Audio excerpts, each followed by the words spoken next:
বহু বছর আগে অনেক বড় একজন বিজনেসম্যান প্রতি বছরই হজ করার জন্য মক্কা শরীফে যেত এবং 100টা রূপার মুদ্রা মসজিদে দান করে আসতো। ওই বিজনেসম্যানের আবার অনেক পুরাতন আর বিশ্বস্ত একজন কর্মচারী ছিল। একবার সেই বিজনেসম্যান তার সেই কর্মচারীকে বলল, আমি তো প্রতি বছরই হজে যাই, আর আমার অনুপস্থিতিতে খুবই আমানতদারিতার সাথে তুমি আমার বাড়ি ঘর দেখাশোনা করো। এজন্য আমি চাই এইবার আমার পরিবর্তে তুমি হজে যাও, এতে করে তুমি আল্লাহ তাআলার পবিত্র ঘর আর নবীজির রওজা জিয়ারত করে আসতে পারবা। কর্মচারী তো মহা খুশি।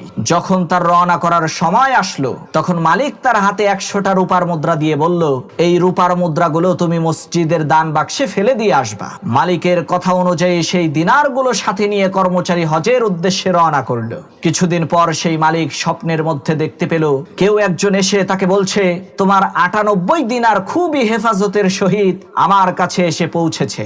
মালিকের ঘুম ভাঙার সাথে সাথে তিনি খুবই আশ্চর্য হলেন যে আমার ওই কর্মচারীর কি এমন প্রয়োজন হয়েছিল যে সে ওই 100 দিনারের মধ্য থেকে 2টা দিনার খরচ করে ফেলেছে এবং 98 দিনার মসজিদে দিয়েছে। কিছুদিন পর যখন ওই কর্মচারী হজ করে ফিরে আসলো, তখন মালিক ওই কর্মচারীকে জিজ্ঞেস করলো, কি ব্যাপার, মক্কা শরীফে যাওয়ার পর তোমার কি এমন প্রয়োজন হয়েছিল যে তুমি ওই 100টা দিনারের মধ্য থেকে 2টা দিনার খরচ করে 98 দিনার মসজিদে দান করেছো?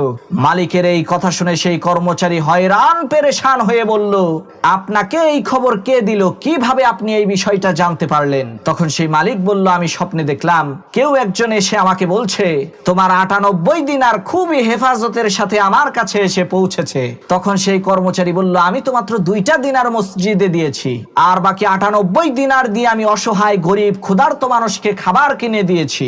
কর্মচারীর এই কথা শুনে মালিক তার মাথায় হাত দিয়ে বলল, সর্বনাশ, তাহলে তো আমি এত বছর ভুল জায়গায় টাকা দিয়েছি। আমার কাজে তো মনে হয় আল্লাহ তাআলা খুশি হয় নাই। আল্লাহ তাআলা তো খুশি হয় ক্ষুধার্ত লোকের মুখে খাবার তুলে দিলে, কোনো গরিব লোকের অন্ধকার ঘরকে আলোকিত করলে।